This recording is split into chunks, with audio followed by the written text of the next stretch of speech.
दोस्तों, आप सबको पता ही है कि ईरान सैंक्शन हिट कंट्री है। अमेरिका के साथ साथ और भी बहुत सारे देशों ने ईरान पर सैंक्शन लगा रखे हैं और इन सैंक्शंस को मानते हुए लेट अप्रैल 2019 में भारत ने भी ईरान से ऑयल इंपोर्ट सस्पेंड कर दिया। ईरान रशिया यूक्रेन वॉर के पहले तक दुनिया का सबसे ज़्यादा सैंक्शन हिट कंट्री था, पर रशिया यूक्रेन वॉर के कारण ईरान सेकेंड हाईएस्ट और रशिया इस चार्ट में टॉप पर आ गया। और जिस तरह से रशिया यूक्रेन वॉर के बीच रशिया पर दुनिया का सबसे ज़्यादा एंड सबसे बड़े सैंक्शंस होने के बावजूद इंडिया एंड रशिया का रिलेशन अभी भी बरकरार है।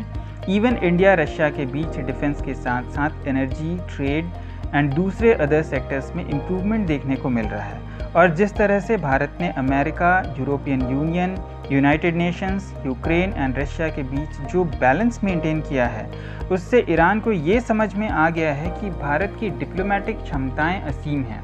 भारत इन सभी के साथ प्रॉपरली एंगेज्ड होते हुए भी किसी भी मुद्दे पर अपने इंटरेस्ट को सर्व करने के लिए इनके अगेंस्ट भी खड़ा हो सकता है और अपनी बात इनसे मनवा भी सकता है। Means it's all about mutual interest and share dreams.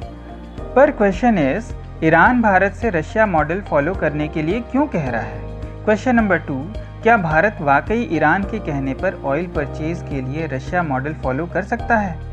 Question number 3, Iran का केस रशिया के केस से कैसे डिफरेंट है? हम इन्हीं सब क्वेश्चन का आंसर आने वाले कुछ मिनटों में ढूंढने की कोशिश करेंगे। नमस्कार friends, welcome to white paper. मैं हूं कुलदीप डिनसेना। दोस्तों, ईरान चाहता है कि भारत रशिया मॉडल फॉलो करते हुए ईरान के साथ ऑयल परचेज रिज्यूम करे।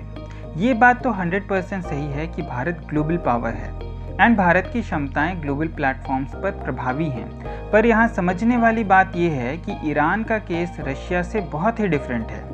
आप ये जानकर सरप्राइज होंगे कि ईरान को अमेरिका ने 19 जनवरी 1984 से स्टेट स्पॉन्सर ऑफ टेररिज्म घोषित करके रखा हुआ है एंड इस लिस्ट में टोटल 4 देशों को अमेरिका ने शामिल किया है: Cuba, north Korea, Iran and Syria.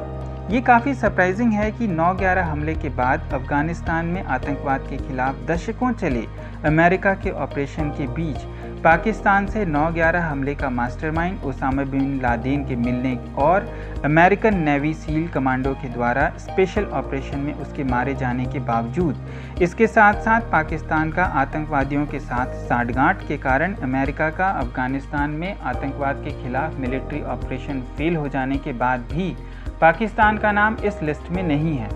I guess Pakistan को लेकर अमेरिका के लिए आतंकवाद का डेफिनेशन शायद अलग होगा।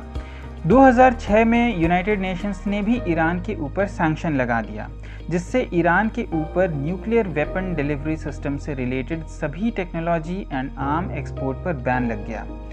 अप्रैल 2015 में P5+1 means America, China, Russia, France, UK plus Germany and Iran, इनके बीच प्रोविजनल एग्रीमेंट तैयार हुआ, जिसके इम्प्लीमेंट होने से ज़्यादातर सैंक्शंस ईरान के न्यूक्लियर प्रोग्राम को 10 साल के लिए लिमिट करने पर हटा लिए जाते हैं एंड इस पर final agreement the joint comprehensive plan of action 18 अक्टूबर 2015 को अडॉप्ट कर लिया गया।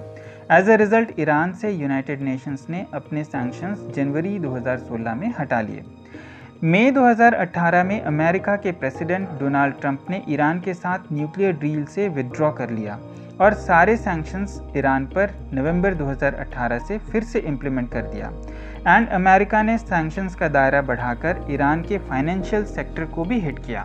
ये अमेरिका का ईरान पर लगाया हुआ यूनिलैटरल सैंक्शन था, पर अमेरिका ने अपने वर्ल्ड पावर स्टेचर का यूज़ करते हुए अपने यूनिलैटरल इम्प्लीमेंटेड सैंक्शंस को ग्लोबल सैंक्शन में कन्वर्ट कर दिया एंड यही बात आती है इंडिया की। यहाँ ईरान के केस में सब्जेक्ट है न्यूक्लियर प्रोग्राम का, इस वजह से इंडिया फ्रंट फुट पे जाकर नहीं खेलना चाहता और इस वजह से अप्रैल लास्ट 2019 में भारत ने भी ईरान से ऑयल इंपोर्ट सस्पेंड कर दिया। ईरान के लिए और भी ज़्यादा डिफ़िकल्ट टाइम तब आ गया जब 21 फरवरी 2020 को ईरान FATF की ब्लैकलिस्ट में आ गया। वेरस रशिया के केस में रशिया यूक्रेन वॉर के कारण सैंक्शंस तो लगे हैं, पर Russia sponsor of terror identified नहीं है, FATF की ब्लैकलिस्ट में नहीं है। रशिया भारत का दशकों से स्ट्रैटेजिक एंड डिफेंस पार्टनर रहा है। रशिया इंडिया का पीपल टू पीपल कॉन्टैक्ट काफ़ी स्ट्रॉन्ग रहा है। रशिया भारत को अमेरिका के अगेंस्ट जाकर 1971 के वॉर में भी सपोर्ट किया, जिससे कि भारत पाकिस्तान के 2 टुकड़े कर बांग्लादेश को आज़ाद करा सका। तो इन वजहों से भारत के द्वारा रशिया का सपोर्ट करना वर्थ दिखता है। एंड ईरान के साथ प्रॉब्लम सिर्फ सैंक्शन ही नहीं है, बल्कि ईरान का न्यूक्लियर प्रोग्राम के कारण सैंक्शन एंड ईरान का FATF की ब्लैकलिस्ट में होना भी है। इसका एक एंगल अमेरिका का प्रेशर भी माना जा सकता है, पर अमेरिका के प्रेशर से ज़्यादा ईरान के against Saudi Arab, UAE and Israel trio का प्रेशर था। एंड भारत ने सऊदी, UAE एंड इजराइल को प्रायोरिटी दिया। साथ ही अपने strategic investment, Chabahar and other projects को लेकर भारत ईरान के साथ कंटिन्यूसली एंगेज रहा।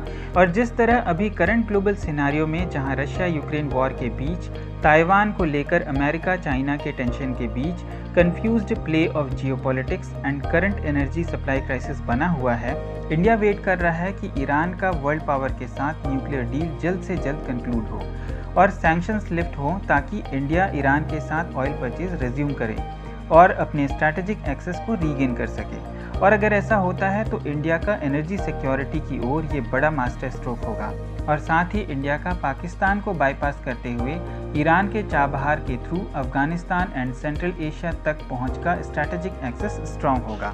वैसे भारत को ईरान के साथ ट्रेड में काफ़ी सहूलियत और फ़ायदा है। हमारे ज़्यादातर रिफाइनरीज ईरानियन ऑयल कंपोजिशन पर बेस्ड हैं। ईरान भारत के साथ इंडियन रुपीस एंड गुड्स के अगेंस्ट ट्रेड करता था। ईरान एंड इंडिया के बीच ट्रांसपोर्टेशन कॉस्ट बहुत कम है। इन सब के बीच इंडिया के लिए Saudi, UAE, Israel and world power को मैनेज करना बड़ा चैलेंज होगा। एंड अभी इसी पर ईरानियन ऑयल ट्रेड रिजम्पशन के लिए Iranian president Ebrahim Raisi, Indian prime minister Narendra Modi से समरकंद, उज्बेकिस्तान में होने वाले SCO समिट के साइडलाइन में बात कर सकते हैं। तो दोस्तों, जियोपॉलिटिक्स एंड एनर्जी सिक्योरिटी के इस कॉम्प्लेक्स गेम में इंडिया का अगला कदम क्या होना चाहिए, कमेंट बॉक्स पर हमें ज़रूर बताएं। वीडियो पसंद आई हो तो हमें लाइक करें, सब्सक्राइब करें, शेयर करें। धन्यवाद।